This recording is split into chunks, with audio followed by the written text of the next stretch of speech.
에녹은 65세에 무드셀라를 낳았고 무드셀라를 낳은 후 300년을 하나님과 동행하며 자녀들을 낳았으며 그는 365세를 살았더라.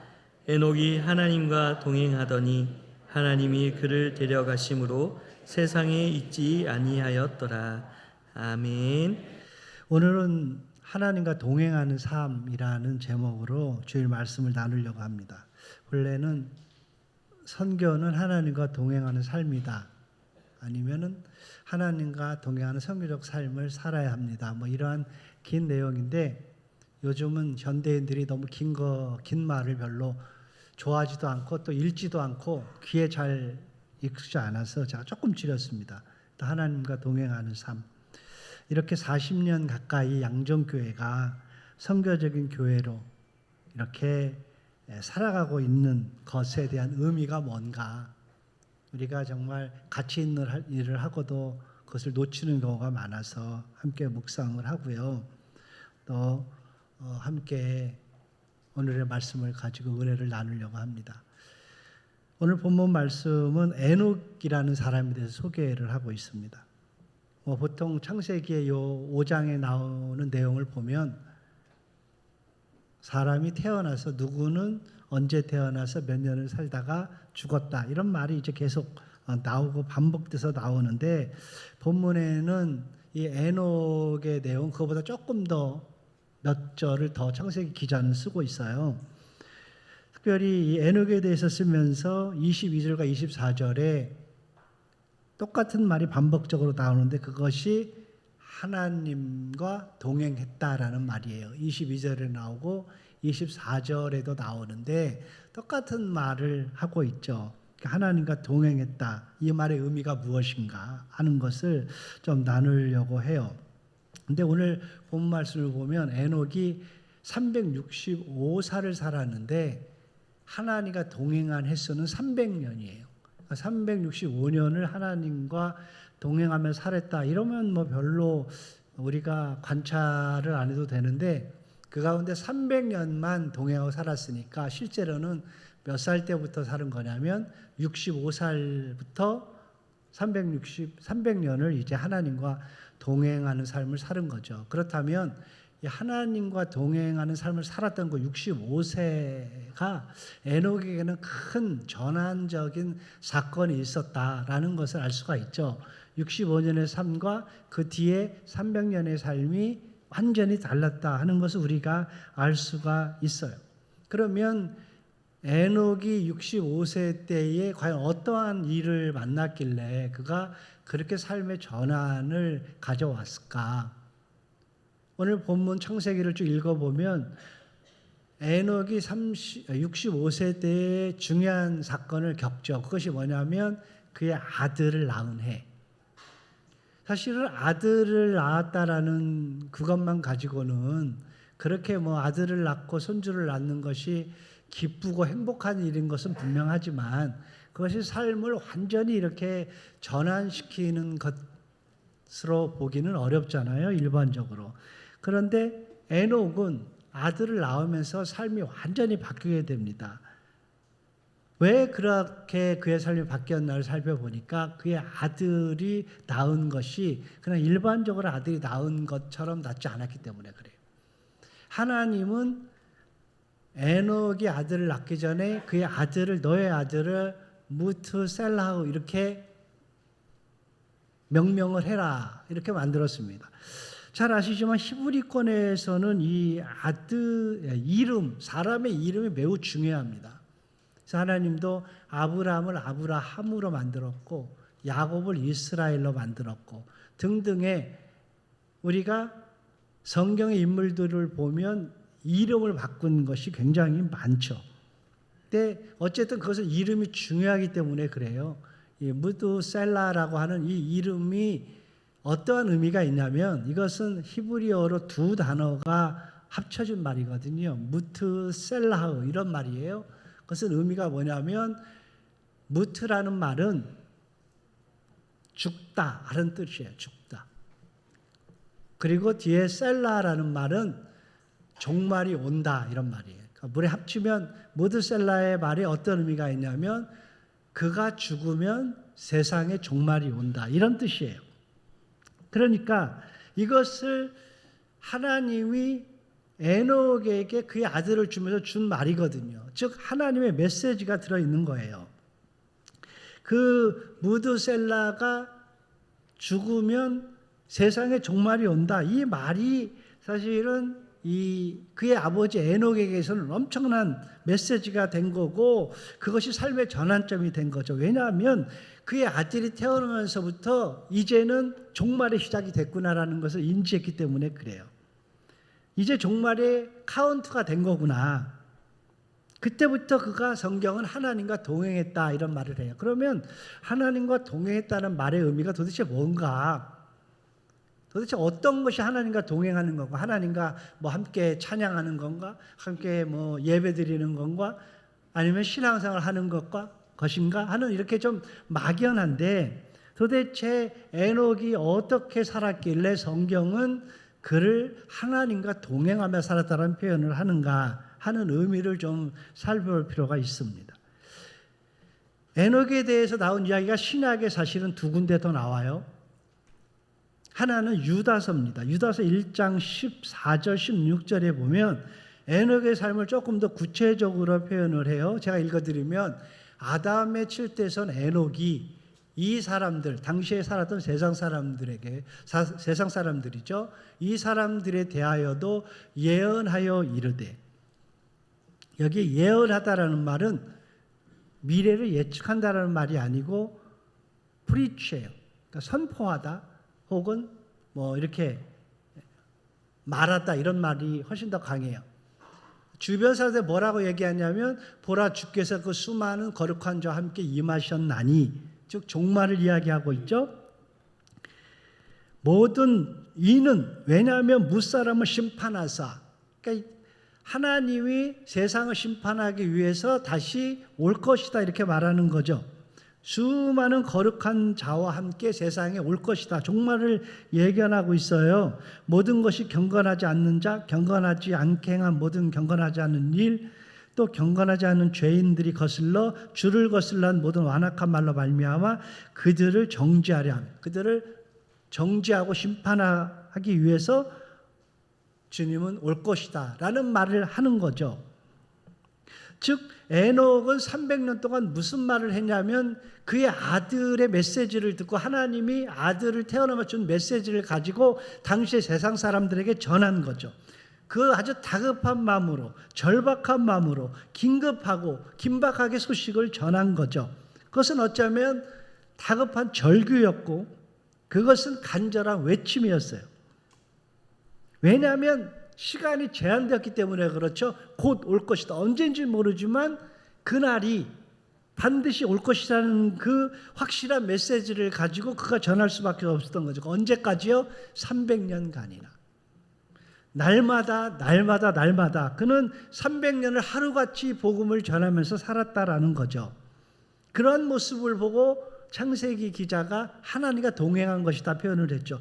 히브리서 기자는 히브리서의 11장에 보면 에녹을 믿음의 영웅들의 반열에 놔요. 믿음의 선진들을 소개하면서 믿음의 사람들의 이야기 가운데 에녹의 이야기를 쓰죠. 11장 5절 6절에 보니까 믿음으로 에녹은 죽음을 보지 않고 옮겨졌으니 하나님이 그를 옮기심으로 다시 보이지 아니하였느니라. 그는 옮겨지기 전에, 즉 그가 300년 동안 살아가는 동안에 하나님을 기쁘시게 하는 자라하는 증거를 받았다. 하나님을 기쁘시게 하는 삶을 살았다라는 거죠. 그의 삶을 통해서 히브리서 기자는 우리가 아는 유명한 말씀을 우리에게 남겨놨죠. 그게 6절입니다. 6절이 무슨 말이냐면, 믿음이 없이는 하나님을 기쁘시게 하지 못하나니 하나님께 나아가는 자는 반드시 그가 계신 것과 또한 그가 자기를 찾는 자들에게 상 주시는 이심을 믿어야 할지니라 하면서, 믿음으로 살아간다라는 것이 정말 하나님을 기쁘시게 하는 것이다. 우리가 그냥 단순히 믿습니다 하는 것이 하나님을 기쁘시게 하는 것이 아니고, 하나님을 기쁘시게 하는 이 하나님을 신뢰하는 삶, 하나님이 말씀하시는 것을 믿고 그것을 간직하고 그것을 시행하는 실행하는 그러한 믿음의 삶이 하나님을 기쁘시게 하는 믿음의 본을 보이는 삶이다 하면서 히브리서 기자는 찬사를 하고 있어요. 에녹은 비록 자신의 아들이 언제 죽는지는 정해지지 않았지만 그의 삶의 아들이 태어나면서부터 완전히 바뀌었는데 그에게는 하루하루가 종말론적인 삶을 살았다라는 거죠. 실제로 창세기에 보면 그의 아들이 몇 년을 살았냐면 969년을 살았어요. 969년을 살았는데 그가 죽던 해가 그의 손자 노아가 600살 되던 해. 그러니까 노아의 홍수가 일어난 그 해가 사실은 무트셀라가 죽은 해거든요. 그날에 하나님은 명확하게 정확하게 첫 번째 홍수 심판을 내려요. 별로 안 놀라는 것 같은데요. 하나님이 말씀하신 것, 아들이 죽으면 세상의 심판이 온다고 했는데 정말로 구약은 홍수 심판을 내렸어요. 저는 선교지가 필리핀 남부에 있는 민다나오는데 거기에 높은 지역이 있어요. 거기 올라가면 높은 지역에 그 조개 껍질이라든지 이런 것들이 정말 있거든요. 여러분들 세계를 곳곳을 다니다 보면 산에 조개 있는 것이 많이 봤잖아요. 이 바다에 있어야 될 것들이 산 위에 있는 것이 많이 봤잖아요. 과거에 언젠가는 한번 이렇게 물 안에 잠겼다라는 것을 그런 증거하는 것들이 너무 많잖아요. 어쨌든 그렇게 홍수 심판이 실제로 이루어진 것이죠. 이 사건을 통해서 이 에녹의 삶을 통해서 우리가 기억해야 될 것이 뭐예요? 우리에게 교훈하고 있는 것이 뭐예요? 지금 우리들 현 시대 살아가는 우리와 무슨 상관이 있나요? 신약에 보면 예수님이 부활하고 승천하시면서 제자들에게 남긴 말이 하나 있어요. 그게 뭐냐면 내가 다시 올 것이다. 예수님이 다시 온다라는 것은 뭐예요? 세상의 종말이 온다라는 말이거든요. 두 번째 세상의 심판이 있을 것이다. 구약에는 무드셀라가 죽으면 오지만 신약에는 예수님이 다시 오시면 세상의 종말이 온다. 이거를 명확하게 우리에게 말씀하시고 하늘로 올라가셨잖아요. 이 땅에 살아가는 저와 여러분들이 에녹처럼 이제는 종말론적인 삶을 살아가야 된다. 언젠지 모르지만 날마다 오늘도 내일도 모레도 항상 이런 종말을 향해서 가는 인생임을 알려주는 거죠. 요한계시록을 마치면서 이 사도 요한이 계시록은 미래에 일어날 환상이잖아요. 요한계시록 마지막 장이 22장인데 22장 마지막 부분에 보면 무슨 말을 강조하고 있는가를 우리가 알 수 있어요. 22장 12절에 보니까 보라 내가 속히 오리니 내가 줄 상이 내게 있어 각사를 그가 행한 대로 갚아주리라고 심판을 예견하죠. 13절에 나는 알파 오메가 처음과 마지막이요 시작과 마침이라. 시작하고 마친다라는 말을 또 하죠. 마지막 20절 21절에 이 말은 중요하기 때문에 함께 읽겠습니다. 시작.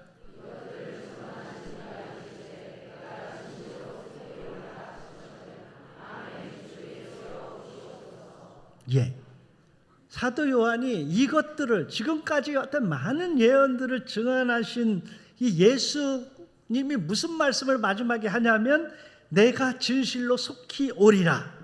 그것을 보면서 그것을 신뢰하는 자들의 한결같은 고백이 뭐냐면 아멘 주 예수여 속히 오시옵소서. 이 말은 속히 와줬으면 좋겠다 이런 말이 아니라 속히 오시리라 제가 확신합니다. 아멘 이런 말이에요. 주 예수님이 정말 오실 것입니다. 아멘. 이 도치형을 쓴 것은 더 강조하는 거거든요. 주 예수님 정말 오실 것입니다. 아멘. 이것이 성경의 마지막을 장식하고 있어요. 엄청나게 감격스러운 말이죠. 이 믿는 자들에게 엄청난 이 귀함이죠. 오늘날 저와 여러분들이 오늘날 살아 현대인들이 이러한 감격과 감동이 있는지 잘 모르겠어요. 사실 우리나라가 어려울 때만 해도 70년대, 80년대, 60년대, 70년대 이렇게 정말 우리 한국이 가난한 시절이 있었잖아요. 저도 70년대에 초등학교, 중학교를 이렇게 다녔으니까 잘 알잖아요. 여러분들도 오늘 나이 드신 분들은 너무 잘 알 거예요. 우리가 가난한 시절에 70년대, 80년대 이 주님이 다시 오신다라는 것 때문에 그것을 소망을 갖고 살아간 사람이 너무 많아요. 요즘은 이것이 너무 우리가 잘 살아서 그런지 별로 관심이 없는 것 같아요. 이 세류가 주님이 다시 오고 우리가 뭐 이렇게 이 세상을 끝나는 게 이게 별로 관심이 없죠. 에녹은 아들을 낳으면서 이 메시지를 들은 것이고, 저와 여러분들은 예수님을 만나고 예수님이 승천하면서 남길 때 주셨던 그 메시지를 들은 거죠. 동일하죠. 당시에 에녹의 시대에도 많은 사람들은 이 에녹의 간절함, 에녹의 외침을 외면했어요. 별로 관심 없게 들었어요. 오늘날도 똑같이 많은 사람들, 심지어는 우리 그리스도인조차도 이것에 대한 간절성이 너무나 많이 떨어지는 거죠. 여러분, 에녹의 시대에 에녹이 그렇게 복음을 전했는데, 그렇게 종말에 대해서 심판을 하면서 회개의 메시지를 전했는데도 그 사람들이 다 외면했잖아요. 왜 하나님이 당시에 무드셀라를 그렇게 오래 살게 해줬는지 그 이유를 우리는 알 수가 있어요. 왜 무드셀라를 세상에서 가장 장수한, 요즘으로 얘기하면 기네스북에 올라갈 수 있을 정도로 가장 오래 살게 했는가? 에녹의 삶을 보면서 하나님의 무엇을 느낄 수 있나요? 하나님의 인내, 하나님의 사랑이 거기에 투영되어 있는 거예요. 세상 사람들을 외면하고 전에도 안 듣고 전에도 안 듣고 전에도 무시하고 외면하고 자기 멋대로 살아가는 사람들의 인생이 너무나도 안타까우니까 하나님이 계속 무드셀라의 삶을 최장으로 가면서 1000년 동안이나 하나님은 인류를 위해서 인내하시는 거죠. 지금도 예수님이 오신 뒤에 몇 년 됐는 줄 아세요? 2000년이 넘었어요. 아직도 세상은 복음을 외면하는 사람이 많죠. 아직도 세상에는 복음을 예수님이 2000년 전에 모든 민족으로 가서 제자 삼으라는 명령에 따라서 가야 되는데 아직도 복음을 모르는 사람들이 세상에 많으니까, 바로 몇 주 전에 매년 8월 31일 날 세계 선교 통계표가 미국 선교단체에서 나오는데, 제가 그거 보니까 아직도 전 세계 28.7%가 복음을 잘 못 듣고 있고요. 복음을 들었다고 하는 70% 사람 가운데 정말 신실한 그리스도인들은 뭐 한 많이 잡아야 20몇 %. 아직도 전 세계 대다수의 사람들은 복음을 들었어도 외면하거나 아니면 복음을 여전히 듣지 못한, 그렇게 살아가고 있는 거죠. 저와 여러분들이 오늘 주님이 주시는 메시지를 다시 한번 기억해야 합니다. 주님께서 이 땅에 다시 오실 것이다 하는 것, 그것은 세상은 종말을 맞이하게 될 것이다는 의미예요. 정말 우리들이, 특별히 크리스찬들이 하루하루를 소중히 여기고 하루하루를 이 하나님의 음성, 메시지를 귀 기울여야 하는 이유죠. 오늘날 얼마나 많은 현대인들이 이 종말에 대한 인식이 흐려져 있어요.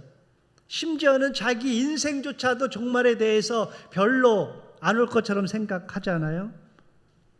우리 인생이 얼마나 짧은데, 요즘 장수한다고 해서 웬만하면 이제 100세 살 것이다 한들, 우리가 오늘 교동문이 마침 또 시편 90편에는 모세의 이야기잖아요.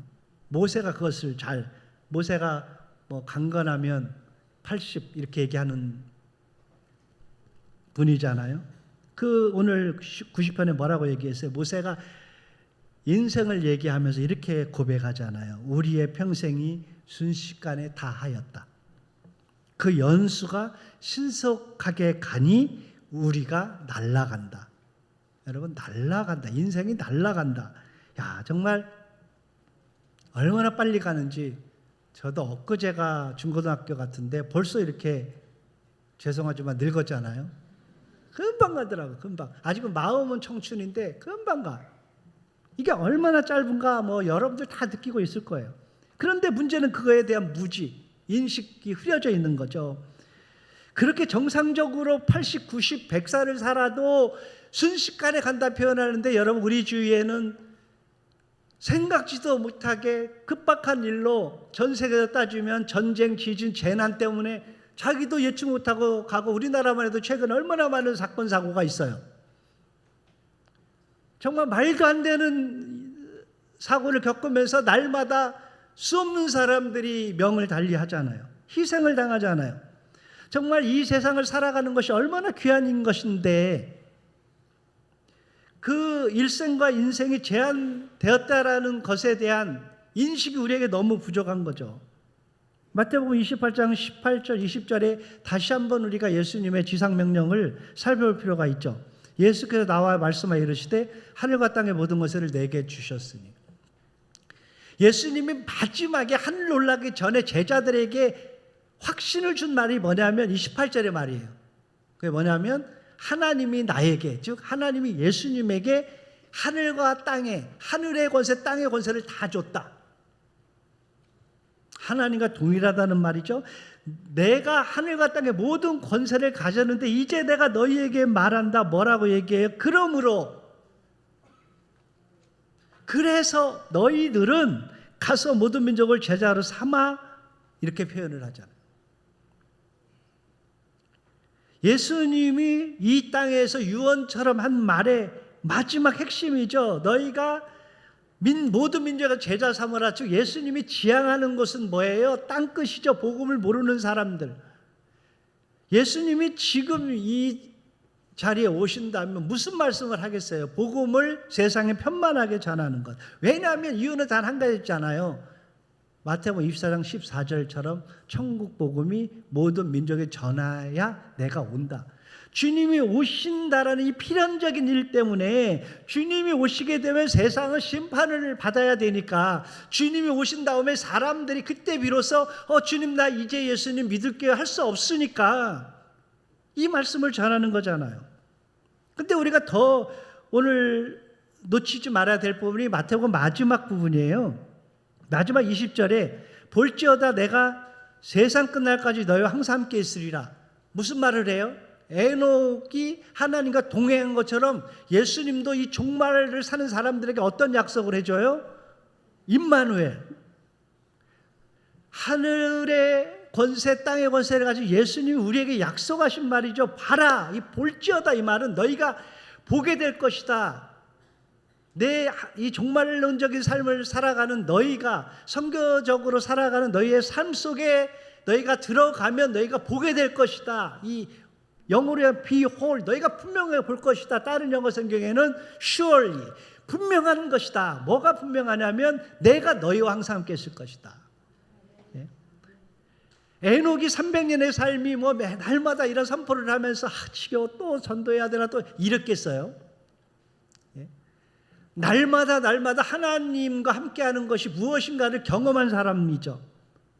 저 여러분들이 선교적으로 살아간다는 것이 이 다이나믹하고 뛰고 우리 아까 그 칼럼에서도 담임 목사님 칼럼에도 보니까 행복하고 이 감동하고 벅차고 이 의미를 제가 정말 알 수 있을 것 같아요. 그게 정말 선교적으로 살아가는 사람들이 갖는 거죠.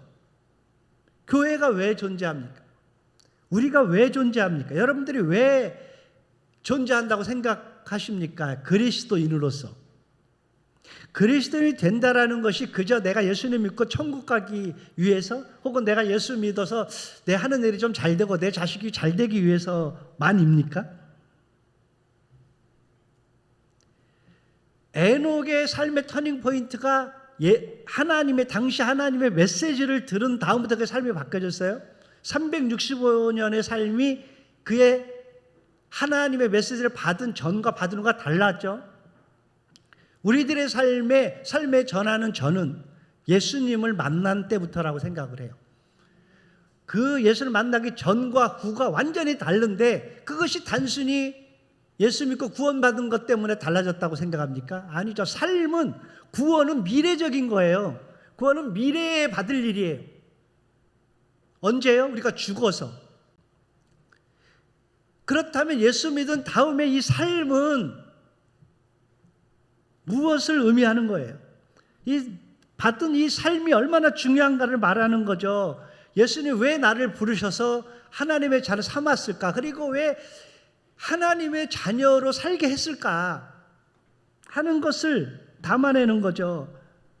우리가 구원받는 것에 그치고 그냥 교회에 가면 복받는 것에 그치니까 예수 믿은 다음에 우리의 삶이 그냥 밋밋하고 매너리즘에 빠지고 실증나고 귀찮고 이렇게 신앙생활이 되는 거잖아요. 긴박함이 없는 거잖아요. 그리스도의 삶이 무엇인가에 대해서 놓치고 사니까 이 다이나믹이 떨어지는 거예요. 정말로 그리스도인으로서 살아가는 것이 얼마나 중요한가를 안다면, 내가 예수님을 만나기 전과 이전의 삶이 이렇게 달라졌구나라는 것을 안다면 우리의 삶이 얼마나 다이나믹해지겠어요. 베드로가 예수님을 만난 다음에 예수님을 쫓아가기 전에 뭐를 했어요? 그의 삶을 다 버렸잖아요. 삶의 가치가 없었다는 걸 말해주는 거잖아요. 그물과 배를 버려두고, 이 말은 무가치한 거죠. 예수님 없이 살았던 삶과 예수님과 함께하는 삶이 완전히 달랐다라는 거죠. 하나님이 왜 나를 그리스도로 삼았을까? 하나님이 왜 교회를 설립하셨을까를 우리가 깊이 사색을 해야 합니다. 저와 여러분들 기억해야 될 것은요, 그리스도인과 교회는 영원하지 않습니다. 무슨 말이냐면 우리가 그리스도로 살아가는 것은 이 세상에서만 살아가는 거예요. 하늘에 가서도 그리스도로 살아가는 게 아니에요. 거기는 하나님의 백성이에요. 하나님의 나라에 사는 거예요. 교회가 저 천국에 없어요, 여러분. 이상하다. 교회 없어요. 교회는 예수님을 믿은 사람들이 모여서 예수를 믿지 않는 사람들에게 복음을 전하는 것이 교회의 존재예요. 저 하늘에는 복음을 전할 일이 없어요. 피니싱이에요, 피니싱. 그렇기 때문에 이 땅에 예수님이 교회를 남기는 거죠. 왜냐하면 할 일을 주시기 때문에 그래요. 그래서 사명이라고 우리가 이야기를 하죠. 그 사명을 감당하고 있어 이 땅에 하나님이 이 교회를 남겨놓은 것이고 우리들을 남겨놓은 거예요. 그러니까 여러분들이 기억해야 될 것은 우리 각자가 내가 오늘 살아가는 것이 얼마나 의미가 있는가를 기억하라는 거예요. 여러분 한 사람 한 사람이 오늘 이렇게 눈을 뜨고 교회에 나와서 예배드리는 내 삶의 자신을 이렇게 격려하세요. 자신을 축복하세요. 내가 보통이 아니구나. 하나님이 나를 이렇게 오늘도 살게 했구나. 여러분 그냥 저절로 사는 것 같죠? 저절로 내일 또 눈을 뜰 것 같죠? 저절로 모레 또 눈을 뜰 것 같죠? 그거를 예측하는 사람 하나도 없고 또 예측한들 그것이 하나도 안 맞아요. 그렇기 때문에 하루하루 사는 것이 얼마나 의미가 있나. 다른 말로 내가 살아있다라는 것은 내가 하나님이 나에게 여전히 사명을 남겨놨다 이렇게 생각을 해야 되는 거예요. 그런 면에서 사업이 망해도, 그런 면에서 때로는 몸이 너무 아파도, 때로는 너무 큰 상처를 받아도, 요즘 사기 사건 많은데 많은 사기를 당해도 우리가 낙심하지 않아야 되는 거예요. 뭐 때문에? 내가 살아있는 것 때문에. 그것이 얼마나 감사한 일이냐면 내가 감사한 게 아니라 하나님이 나를 주목하고 있는 것이고 여전히 나를 통해서 그분의 일을 수행해 가시기 때문에 그래요. 양정교회 성도님들로서 담임 목사님이 38년 동안 이 선교적 교회, 선교적 삶을 위해서 계속 추구하고 강조를 하는데도 불구하고 여전히 왜 성경만 할까 우리 목사님 이렇게 생각하는 분들이 있잖아요. 당연히 있을 거예요. 그런데 그것이 얼마나 큰 자부심인가, 얼마나 큰 특권인가를 알아야 되는 거예요. 데이비드 리빙스턴 선교사님이 Missionary is not sacrifice but privilege 이런 말을 평생을 했거든요. 그게 묘비에도 있고 선교사는 희생하는 것이 아니고 특권이다. 이게 모든 그리스도인들에게도 동일하게 적용이 된다고 생각해요. 말의 핵심은 이거예요. 왜 특권이냐면 선교사가 자기가 원해서 하고 원해서 희생하고 원해서 헌신하는 것이 아니라 하나님이 그를 선교사로 부르셔서 사용했기 때문에 그래요. 우리가 언제 이렇게 자부심을 느끼고 특권의식을 갖게 되냐면 내가 하나님을 위해 헌신한다고 생각하면 절대 못 느껴요. 그럼 너무 힘들어요. 저도 30년 선교를 하는데 만약에 그렇게 한다면 너무 힘든 일 아니에요? 하나님이 나를 쓰신다라고 생각하니까 감사하고 내가 프리빌리지를 느끼는 거지. 저와 여러분들의 인생을 살아가면서 믿은 다음에 우리 삶이 왜 풍성한 거냐면 내가 하나님을 위해서 사는 것이 아니라 하나님의 믿음의 사람이 되는 게 아니라 나를 하나님이 선택하셔서 부르셔서 하나님의 일을 사용하고 계신다. 나를 하나님의 삶으로 이끌어 가신다는 이 대의를 우리가 알고 깨달아야 우리의 삶이 풍성한 거죠. 왜냐하면 하나님의 일은 하나님이 하시기 때문에 그래요. 세계의 선교는 하나님이 하는 거고 저와 여러분들은 도구예요. 수행하시는 분은 하나님이셔요. 저와 여러분들의 인생의 주인은 하나님이라며요. 주님을 영접하셨다며요. 그러면 우리 인생도 수행하는 분은 예수님이고 하나님이지 내가 우리 인생을 살아가는 것이 아니란 말이에요. 우리가 왜 인생이 너무 힘들어요? 내가 살아가려니까 힘들잖아요. 내가 내 인생을 책임지고 산다는 건 생각보다 힘들어요. 우리 이 가장들 어깨가 무겁잖아요. 힘들어요. 내가 내 인생을 주도해 살아가면 하나님이 나를 살게 하신다라는 믿음으로 빨리 바뀌어져야 어떠한 환경, 어떠한 상황 속에도 우리가 감사할 수 있는 거죠. 사랑하는 성도 여러분, 말씀을 마치려고 합니다. 오늘 우리는 에녹의 그 삶, 에녹의 선교적인 삶, 하나님과 동행하는 삶이 뭔가를 생각을 했습니다. 하나님의 메시지로 하나 부르심을 받은 에녹이 달라졌죠. 저와 여러분들이 달라져야 할 유일한 것은 내 환경이 아니라 하나님이 나를 부르시고 하나님이 나를 사용하실 것이라는 확신입니다. 그런 면에서 우리가 하나님의 일을 하는 것, 선교를 하고 이웃사랑을 하는 것은요, 우리의 선택이 아니라는 거예요.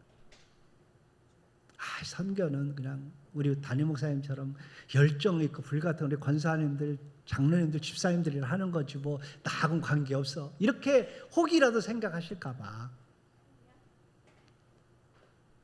예수님이 여러분 한 사람 한 사람을 이 자리에 오게 하신 것처럼 여전히 지금도 여러분 한 사람 한 사람이 그렇게 하나님께 붙잡힌 바 되어서 하나님의 일에 헌신하기를 원한다는 사실을 이 에녹의 삶을 통해서 이 시간 여러분들도 믿으시기를 주의 이름으로 축원합니다. 그것이 하나님을 기쁘시게 하는 성도들의 삶입니다. 오늘 이 주일 아침에 양정교회 성도님들이 하나님이 원하시고 가장 기뻐하시는 일이 무엇인가? 내가 아니라 하나님이라는 이 패러다임을 바꿔서 하나님이 하시는 일에 오늘도 내가 최선을 다하고 또 그래야 기대가 되죠.